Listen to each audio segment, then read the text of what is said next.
देखिए हमने last time जो टॉपिक पढ़ा था हम उसका न्यूमेरिकल करने जा रहे हैं। इलेक्ट्रिक पोटेंशियल हम लोगों ने डिस्कस किया था, तो इलेक्ट्रिक पोटेंशियल का फॉर्मूला हम देख रहे थे और फिर हम इसके न्यूमेरिकल की तरफ मूव करते हैं। देखिए एक तो हम ये बात जानते हैं, लास्ट टाइम हमने ये प्रूव किया था कि पोटेंशियल डिफरेंस या वोल्टेजेस हमारे पास किसके इक्वल है, E इनटू डी के। याद है मैंने कहा था न्यूमेरिकल में इसको हम डी कह देंगे। तो ये हमारे पास वोल्टेजेस हैं, ये हमारे पास इलेक्ट्रिक फील्ड इंटेंसिटी है और डी हमारे पास क्या है, डिस्टेंस है। ओके, तो ये फॉर्मूला, इस फॉर्मूले की हम थोड़ी शक्ल भी चेंज कर सकते हैं और वो कुछ ऐसे चेंज कर सकते हैं।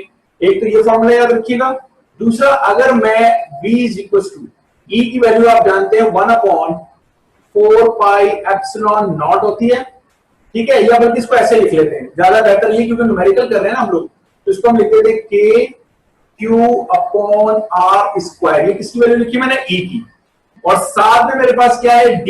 अगर मैं D को, डिस्टेंस को R से लिखूं तो एक R से एक R में कैंसिल नहीं कर सकता, तो मुझे बताइए मेरे पास फॉर्मूला क्या बन जाएगा, V is equal to K Q upon R। ये मेरे पास फॉर्मूला बन जाएगा, या K Q अपॉन D। इसको चाहे D कह लो या R कह लो, इससे कोई फर्क पड़ने वाला हमारे पास नहीं है। तो इसमें K चूंकि न्यूमेरिकल में हमें पता होता है 9 10⁻⁹ होता है, Q चार्ज है और R क्या है, डिस्टेंस है। जिस डिस्टेंस पर हम पोटेंशियल डिफरेंस या वोल्टेजेस की वैल्यू मालूम करना चाहते हैं। तो ये फॉर्मूला भी याद रखिएगा। इस फॉर्मूले से हमने ये जो फॉर्मूला बनाया है, ये फॉर्मूला भी अच्छे तरीके से आप लोगों ने याद रखना है, ठीक है। K Q अपॉन R, और अगर K Q upon R square हो तो ये खाली किसकी वैल्यू बन जाती है, E की वैल्यू। तो नीचे स्क्वायर आ जाए तो E की वैल्यू, स्क्वायर ना लगाओ तो V की वैल्यू। ओके, तो इन फॉर्मूलों के साथ अब हम आगे प्रोसीड कर सकते हैं। और अगर हम इलेक्ट्रिक फील्ड इंटेंसिटी का फॉर्मूला देखें तो वो है K Q upon R square. ये फॉर्मूला हमारे पास, ये मैंने इसलिए लिख दिया कि कुछ न्यूमेरिकल ऐसे हैं जिसमें V और E दोनों हमें अलग अलग फाइंड करना होगा। तो जिस न्यूमेरिकल के अंदर हमें V और E दोनों मालूम करने होंगे, तो E, सिंपल E के लिए हम ये फॉर्मूला यूज करते हैं और V के लिए ये करते हैं, राइट। तो now let's start numerical start करते हैं। एग्जाम्पल भी पहले करते हैं ताकि एग्जाम्पल से हमें कुछ आइडिया हो जाए कि हम बात क्या करने जा रहे हैं। पेज नंबर 61 के ऊपर हमारे पास एग्जाम्पल है 12.7। कह रहा है find the potential and field. Potential भी मालूम करना है और फील्ड भी मालूम करना है। क्लियर है, समझिए। मैंने आपको थ्योरी में बड़ी तफसील के साथ ये बात बताई थी कि इलेक्ट्रिक फील्ड इंटेंसिटी दरअसल इलेक्ट्रिक फील्ड है। तो जब हम थ्योरी में बात कर रहे होते हैं किसकी, के इलेक्ट्रिक फील्ड की, तो जुमला सिंपल इलेक्ट्रिक फील्ड होता है। लेकिन जब हम इलेक्ट्रिक फील्ड क्या है, कितनी है और किस तरफ है, जब ये सारी चीजें लेकर आ जाते हैं, डिटेल में बात करते हैं, तो ये कॉन्सेप्ट इलेक्ट्रिक फील्ड का किसमें ट्रांसफॉर्म होता है, इलेक्ट्रिक फील्ड इंटेंसिटी में। तो फील्ड बोलो या इलेक्ट्रिक फील्ड इंटेंसिटी बोलो, E है। तो हमें जनाब अली मालूम करना है किसकी वैल्यू, V की वैल्यू मालूम करनी है और हमें मालूम करनी है इलेक्ट्रिक फील्ड इंटेंसिटी की वैल्यू, ठीक है। आगे वो कह रहा है कि ड्यू टू द चार्जेस की वजह से place at the end of the diagonal, जो डायगोनल के एंड्स पर रखे हुए हैं ऑफ स्क्वायर की डायगोनल पे, as shown in the diagram, जैसा कि डायग्राम में दिखाया हुआ है, मैं बना देता हूं। At the point of their intersection each diagonal is 30 centimetre long. कह ये रहा है कि ये एक उसने तस्वीर बनाई है, स्क्वायर बनाया हुआ है। स्क्वायर वो होता है जिसकी तमाम साइड आपस में इक्वल होती हैं। इन स्क्वायर के जो ये वर्टेक्स है हमारे पास, इन वर्टेक्स पे उसने चार्जेस रखे हुए हैं। तो इन चार्जेस के दरमियान जो डिस्टेंस है वो क्या है, वो डायगोनल की फॉर्म में, जैसे इस दोनों ऑपोजिट चार्जेस के दरमियान डिस्टेंस एक डायगोनल है, इन दोनों ऑपोजिट चार्जेस के दरमियान जो डिस्टेंस है वो एक डायगोनल है। तो कह रहे हैं जहां पे ये डायगोनल इंटरसेक्ट कर रहे हैं एक दूसरे को, इस पॉइंट ऑफ इंटरसेक्शन के ऊपर V भी बताओ, इस पॉइंट ऑफ इंटरसेक्शन के ऊपर E भी बताओ। अब बात समझ में आ गई कि पोटेंशियल डिफरेंस और इलेक्ट्रिक फील्ड इंटेंसिटी की वैल्यू जहां पे डायगोनल एक दूसरे को इंटरसेक्ट कर रहे हैं उस पॉइंट पर बताने। इन डायगोनल की पूरी लेंथ उसने में दी हुई है 30 सेंटीमीटर।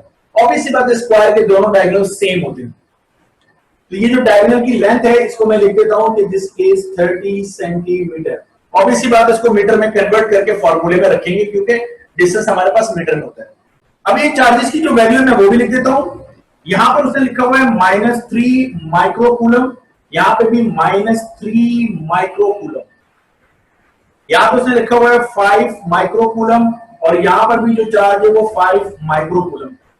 तो अभी हम मालूम कर लेते हैं इसकी वजह से इंटेंसिटी। सबसे पहले हम मालूम कर लेते हैं पोटेंशियल डिफरेंस के पोटेंशियल डिफरेंस इस पॉइंट पर क्या है, जरा गौर से देख लीजिएगा इस न्यूमेरिकल को। सोल्यूशन देखो, जब मैं पोटेंशियल डिफरेंस कर रहा हूं तो मैं पोटेंशियल डिफरेंस का फॉर्मूला जानता हूं कि पोटेंशियल डिफरेंस का फॉर्मूला है मेरे पास V किसके बराबर है, के क्यू अपॉन आर। ये वाला फॉर्मूला क्यों नहीं लगा रहा, ये फॉर्मूला इसलिए नहीं लगा रहा कि इसके लिए E की वैल्यू चाहिए जो कि अभी मैंने कैलकुलेट नहीं की हुई। तो मैं V को E से इंडिपेंडेंट होकर इस फॉर्मूले से भी तो मालूम कर सकता हूं। तो मैं इस फॉर्मूले को यूज कर रहा हूं जो कि मेरे पास है के क्यू अपॉन आर, राइट। तो मैं सबसे पहले क्या कर रहा हूं कि ये जो ऑपोजिट डायरेक्शन में है, मिसाल के तौर पे ये -3 कूलम और ये -3 माइक्रोकूलम, इन दोनों -3 माइक्रोकूलम की वजह से यहां पर इंटेंसिटी कितनी है ये मालूम कर लेता हूं। तो फॉर्मूला में ये यूज करूंगा। मैं नीचे वर्डिंग लिख देता हूं। क्या वर्डिंग लिख रहा हूं कि मैं लिख रहा हूं V पोटेंशियल डिफरेंस में मालूम कर रहा हूं ड्यू टू -3 माइक्रोकूलम, ठीक है, eight adjacent corners of diagonal। तो मैंने कहा कि ये जो डायगोनल हमारे पास है, इसके जो एडजेसेंट कॉर्नर है, इन पे जो -3 है, इन दोनों की वजह से पोटेंशियल क्या है मैं वो मालूम करने जा रहा हूं। तो V इज इक्वल टू, सबसे पहले K की वैल्यू है वो होती है 9 10⁹, फिर Q है कितना है -3 माइक्रो का मतलब होता है 10⁻⁻6, ठीक है। ये हो गया Q की वैल्यू डिवाइडेड बाय R। अब यहां से लेकर जहां पे मालूम करना है पूरी डायगोनल की लेंथ कितनी है 30 सेंटीमीटर, तो यहां से यहां तक कितना हो जाएगा मेरे पास 15 सेंटीमीटर हो जाएगा। मेरा ख्याल आसान सी बात है कि यहां से लेकर सेंटर तक 15 सेंटीमीटर आधा, तो 15 को 100 से डिवाइड करो ताकि मीटर में हो जाए, तो ये बन जाता है 0.15, राइट। तो इसको जब मैं सॉल्व करूंगा तो इस चार्ज -3 की वजह से यहां पर मुझे क्या मालूम हो जाएगा, V की वैल्यू मालूम हो जाएगी। अब आप मुझे बताइए, जो ये वैल्यू मुझे मालूम होगी इसकी वजह से, जब मैं इस चार्ज की वजह से यहां पे पोटेंशियल मालूम करूंगा तो ये भी -3 कूलम है। K की वैल्यू स्टिल मेरे पास 9 एक्सपोनेंट 9 रहेगी, यहां से यहां तक का डिस्टेंस फिर वही 15 रहेगा। तो क्या कह रहा है, अगर मैं इस आंसर को मल्टीप्लाई बाय 2 कर दूं, ये मेरी बात समझ आ रही है, इस चार्ज की वजह से यहां पर पोटेंशियल की वैल्यू निकाली और उसको मल्टीप्लाई बाय 2 मैंने इसलिए किया कि जो इस चार्ज की वजह से यहां पोटेंशियल आएगा वो इस चार्ज की वजह से यहां पर भी आएगा। ये पूरा मेरे पास जो आंसर आ रहा है ये आ रहा है -3.6 एक्सपोनेंट 5 वोल्ट्स। चेक कर लीजिएगा क्या आपका भी यही आंसर आता है। तो इन दोनों की वजह से यहां पर हमने पोटेंशियल मालूम कर लिया। नाउ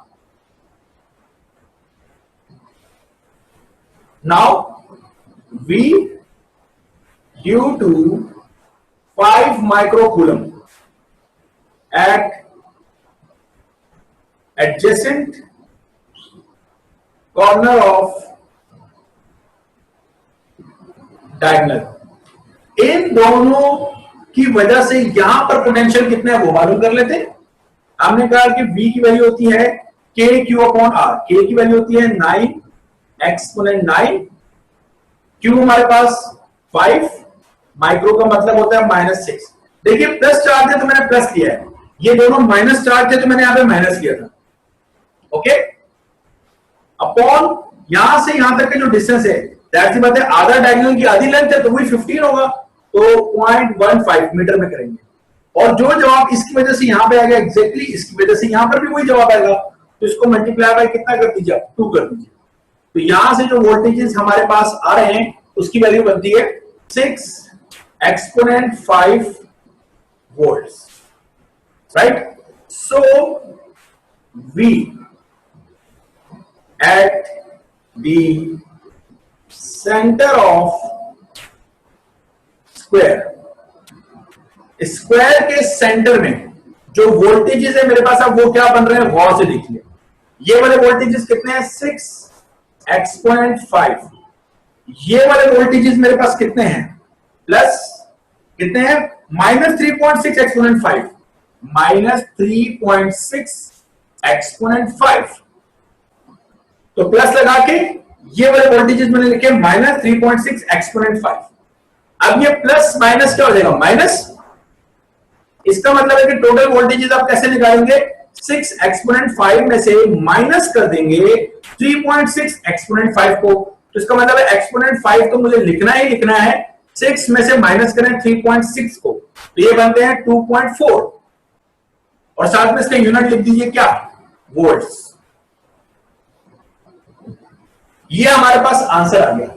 अब एक सवाल है, सवाल ये है कि आप कहेंगे कि जब मैंने आपको कूलम लॉ पढ़ाया था और कूलम लॉ के न्यूमेरिकल कर रहे थे, तो उस वक्त मैंने कहा था कि चार्ज प्लस है या माइनस, ये रखने की जरूरत नहीं है, ये बात मेरी आपको याद होगी। लेकिन आज जब मैं वोल्टेजेस का फॉर्मूला लगा रहा हूं, तो मैं ये चार्ज की वैल्यू प्लस या माइनस जो है वो रख रहा हूं। देखिए चार्ज प्लस था तो मैंने प्लस रखा, और ये इस वाली में से जो यहां पे जो चार्ज है चूंकि वो माइनस है तो मैंने माइनस की वैल्यू रखी। ये काम मैंने क्यों किया ये याद रखिएगा, इसलिए कि पोटेंशियल जो है वो एक स्केलर क्वांटिटी है, प्लस और माइनस होंगे। तो कहीं पोटेंशियल जाहिर सी बात है किसी की वजह से कहीं पे पोटेंशियल ज्यादा और कहीं पे पोटेंशियल कम है, तो हम बात करते हैं हमेशा नेट पोटेंशियल। तो नेट पोटेंशियल के लिए ये बात बहुत जरूरी है कि आपको ये मालूम होना चाहिए कि उस पॉइंट पर, जिस पॉइंट के ऊपर आप पोटेंशियल की वैल्यू मालूम कर रहे हैं, कितने पोटेंशियल एक्ट कर रहे हैं, कितने प्लस हो रहे हैं और कितने माइनस हो रहे हैं। और वो हमें उसी सूरत में मालूम होगा जब हम इन चार्ज की पोलैरिटी का मतलब इस चार्ज का पॉजिटिव होना या इस चार्ज का नेगेटिव होना हम कंसीडर करेंगे। तो पोटेंशियल डिफरेंस या वोल्टेजेस कैलकुलेट करते वक्त प्लीज मेरी बात याद रखिएगा, Q की वैल्यू पॉजिटिव है या Q की वैल्यू नेगेटिव है, इसको इक्वेशन में रख दीजिएगा। इससे आपको आसानी ये होगी कि उसके बाद जो भी जवाब आ रहा है उन जवाब को आपने प्लस करना है। तो प्लस माइनस, अगर माइनस होंगे तो ऑटोमेटिकली माइनस होंगे। आपको अपने दिमाग में लॉजिक बनाने की या ये सोचने की जरूरत नहीं रहेगी कि यार ये माइनस वाला है तो यहाँ पोटेंशियल माइनस है, ये दोनों प्लस वाले हैं तो यहाँ पोटेंशियल पॉजिटिव होगा। तो पॉजिटिव और नेगेटिव पोटेंशियल को माइनस करके नेट पोटेंशियल निकालना है। सो सिंपल स्टोरी बन जाएगी।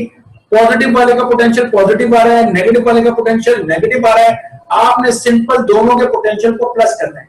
प्लस करेंगे तो वो प्लस माइनस ऑटोमेटिकली खुद माइनस होकर आपको आंसर दे देगा। ये बात अच्छे तरीके से याद रखिएगा।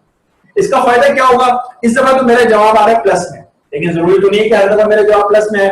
बहुत सारी दफा ये वोल्टेजेस की वैल्यू यानी जो नेगेटिव वाला है वो ज्यादा होगा, पॉजिटिव वाला हो सकता है वो कम हो, तो जवाब किसमें आ जाएगा, नेगेटिव में आ जाएगा। मेरा ख्याल ये बात अब आपकी समझ में अच्छी तरीके से आ चुकी है। ओके, अब E की वैल्यू मालूम करनी है, V हो चुका है तो मैं V को मिटा रहा हूं और E की तरफ हम प्रोसीड करें।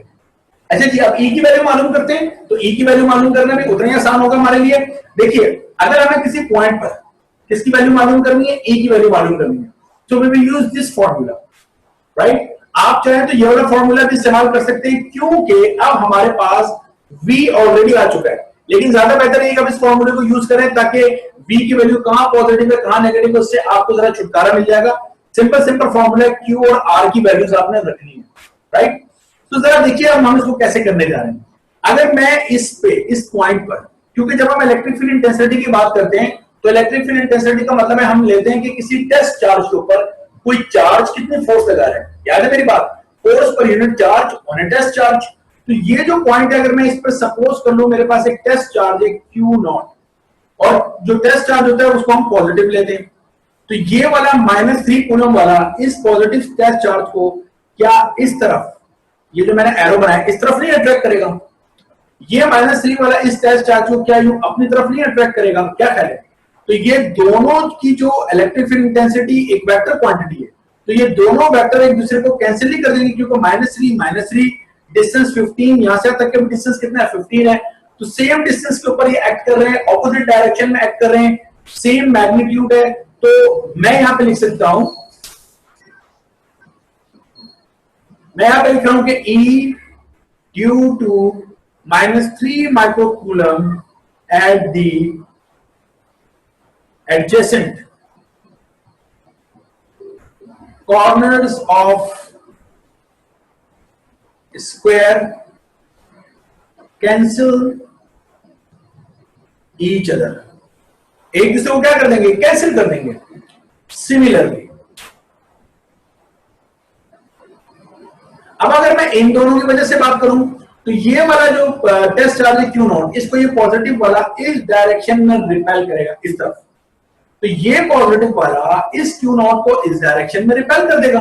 फिर वही बात है, same magnitude of the charge acting at the same point will produce the same electric field intensity but in the opposite direction, so they cancel out each other again. So the electric field intensity because of this 2 5 microcoulomb charges at the center of the square again become zero.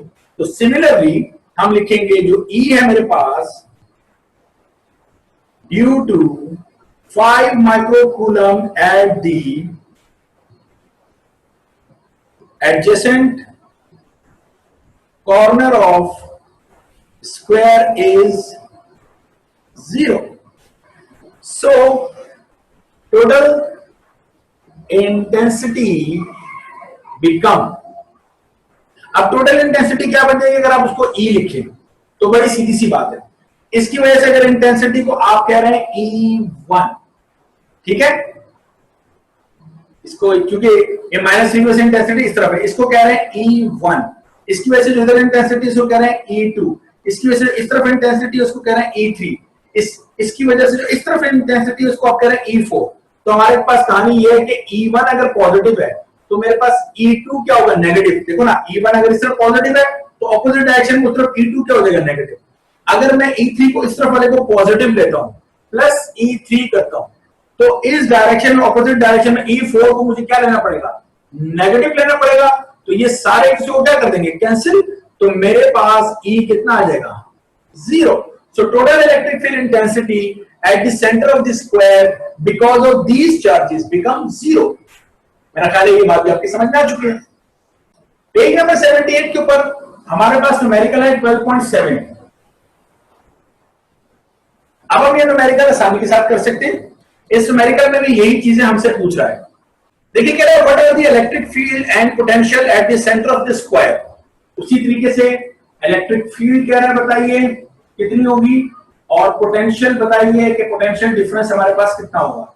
एक square है हमारे पास और उस square के diagonal की जो length है वो उसने हमें दी हुई है कितनी, 60 सेंटीमीटर। ओके, ये डायगोनल की लेंथ है 60 सेंटीमीटर। अच्छा, अब एक कंडीशन में वो आपसे कह रहा है, एक कंडीशन में जो न्यूमेरिकल का ए पार्ट है इसमें आपसे कह रहा है कि charges each of 2 microcoulomb are place at the 4 corner. चारों कॉर्नर पे हमारे पास जो चार्जेस हमने प्लेस किए हैं वो बिल्कुल सेम है। वो कितने हैं, 2 माइक्रोकूलम, 2 माइक्रोकूलम, 2 माइक्रोकूलम और यहां पर भी 2 माइक्रोकूलम। तो सबसे पहले ए पार्ट को हम लोग सॉल्व कर लेते हैं। तो ए पार्ट का जो सोल्यूशन है हमारे पास वो क्या होगा, देखिए अगर हम बात करते हैं इलेक्ट्रिक फील्ड इंटेंसिटी की तो सबसे पहले इलेक्ट्रिक फील्ड इंटेंसिटी कैलकुलेट करते हैं और मेरा ख्याल है इसकी लॉजिक अब आपको क्लियर होगी। देखिए अगर मैं इस पॉइंट पे, सेंटर पे एक टेस्ट चार्ज Q0 को सपोज कर लेता हूं तो मुझे बताइए इनको डायगोनल के हम नाम, सॉरी ये जो वर्टेक्स हैं इन वर्टेक्स के नाम रख देते हैं कि ये वर्टेक्स A है मेरे पास, ये क्या होगा, वर्टेक्स को B कह लेता हूं उसको मैं, this is vertex B, okay, this is vertex C, this is vertex D। अगर इन वर्टेक्स के मैं इस तरीके से नाम रख दूं तो मुझे बताइए कि वर्टेक्स A वाला जो चार्ज है ये इस टेस्ट चार्ज को अपनी तरफ क्या करेगा, अट्रैक्ट करेगा, और सेम मैग्नीट्यूड है और यहां तक का डिस्टेंस भी सेम है। उसके ऑपोजिट जो चार्ज है 2 माइक्रोकूलम उसका मैग्नीट्यूड और वहां से सेंटर तक का डिस्टेंस भी सेम है। तो मुझे बताइएगा कि जो E है due to 2 microcoulomb at the centre of square become कितना हो जाएगा, 0।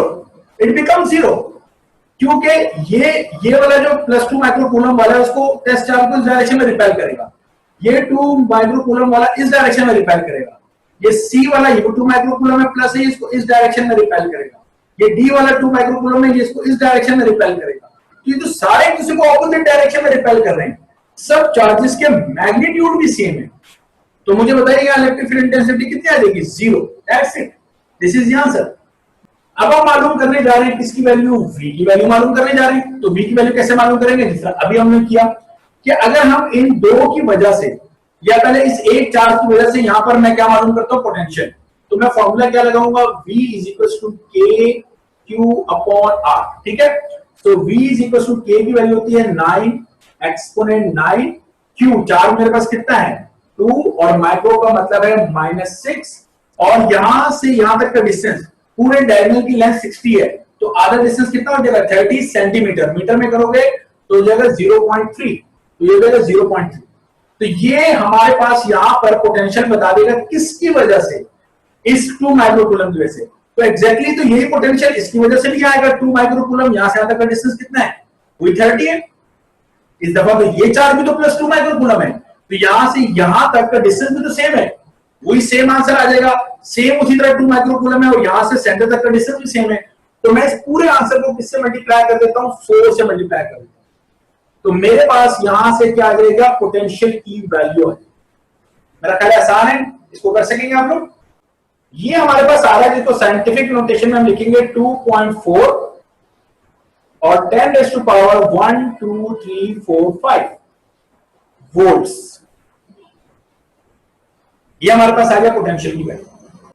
ठीक है, अब इसका बी पार्ट करने जा रहे हैं। देखिए बी पार्ट के अंदर कौन से कह रहा है कि charges of 2 microcoulomb are placed on the adjacent corner and -4 microcoulomb are placed on the other corner.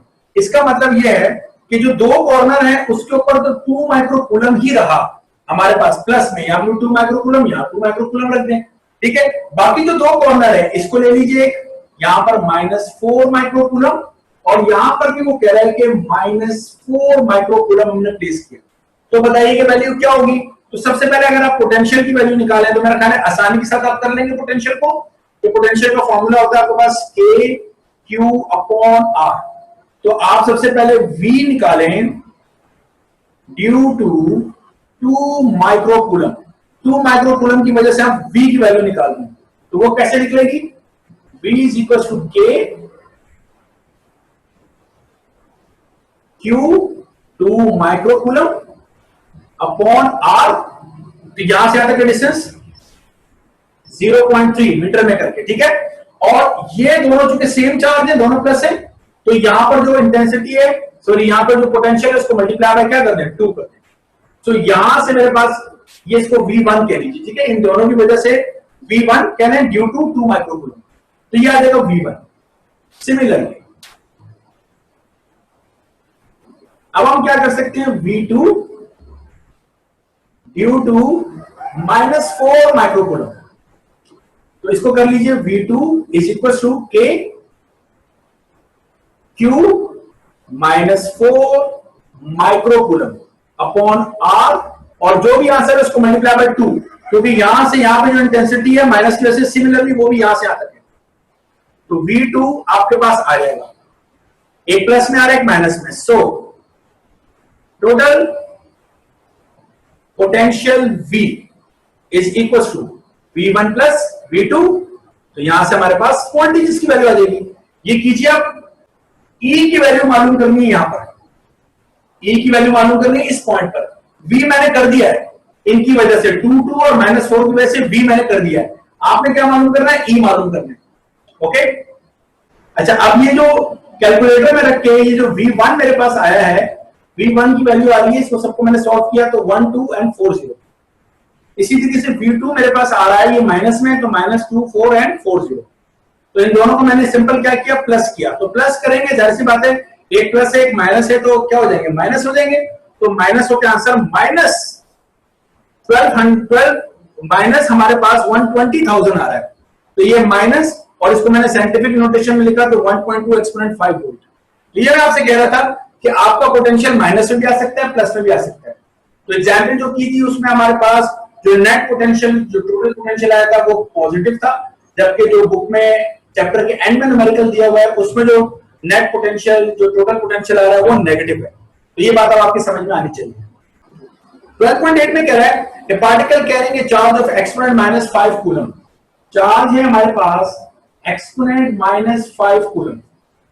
Start from rest से स्टार्ट हो रहा है इन एन इलेक्ट्रिक फील्ड में of an intensity 50 volt per metre, जिसकी intensity हमारे पास 50 volt per metre है। ये जो उसने यूनिट बनाया है, ये यूनिट उसने इस फॉर्मूले से बनाया हुआ है, जो V बराबर है किसके, E × D के। तो V/D किसके बराबर हो जाएगा, E के बराबर हो जाएगा। ठीक है, तो वोल्टेजेस किसमें होते हैं, वोल्ट में होते हैं, और डिस्टेंस किसमें होता है, मीटर में होता है। Find the force on the charge particle, charge particle पे कितनी फोर्स लगनी है वो हमने बतानी है, and the kinetic energy acquired when it has moved 1 metre, और हमें काइनेटिक एनर्जी बतानी है कि कितनी होगी जबकि उसने कितना मूव किया, उसने जो डिस्टेंस मूव किया है वो 1 मीटर है। अच्छा जनाब, उसको हम कैसे करेंगे? देखिए फॉर्मूला बड़ा सिंपल सा है, हम जानते हैं कि E किसके बराबर है, F अपॉन Q के। क्या कह रहे हैं, ये फॉर्मूला भी हमें याद है, हमने किया हुआ ऑलरेडी। तो यहां से अगर हम F की बात करते हैं तो किसके बराबर होगा, E Q के। तो F is equal to E की वैल्यू कितनी मेरे पास 50 और Q मेरे पास कितना एक्सपोनेंट -5। बस को साइंटिफिक नोटेशन में लिख दे, पॉइंट एक यहां पे ले आइए, तो 5 एक्सपोनेंट -4, फोर्स की यूनिट क्या हो जाएगा, Newton. This is the answer. इसका बी पार्ट जब हम करेंगे जिसमें हमें काइनेटिक एनर्जी मालूम करनी है, क्या मैं ये बात लिख सकता हूं कि kinetic energy work done to move a charge होती है, किसी चार्ज को जो मूव करवाते हैं उसको मूव कराने के लिए, चार्ज को मूव कराने के लिए जो वर्क करेंगे वो क्या कहलाएगी, काइनेटिक एनर्जी। तो जरूरी है कि काइनेटिक एनर्जी का formula half M V square use करें। हम काइनेटिक एनर्जी किससे कैलकुलेट कर रहे हैं, वर्क से, और वर्क हम जानते हैं किसके बराबर होता है, फोर्स इनटू डिस्प्लेसमेंट। मैंने डिस्प्लेसमेंट को एस लिखा हुआ है तो आप एस लिख दीजिए, एफ इनटू एस लिख दीजिए। तो काइनेटिक एनर्जी बेटा मेरे पास कितनी आ जाएगी, फोर्स ऑलरेडी मैं कैलकुलेट कर चुका हूं 5 एक्सपोनेंट -4, और डिस्प्लेसमेंट मेरे पास 1 मीटर है 1। तो काइनेटिक एनर्जी एग्जैक्टली दोबारा से ही आ जाएगा 5 एक्सपोनेंट -4, और यूनिट साथ में लिख देंगे एनर्जी का या वर्क का जूल्स। मेरा ख्याल आसान है, आप कर सकते हैं इसको, ठीक है।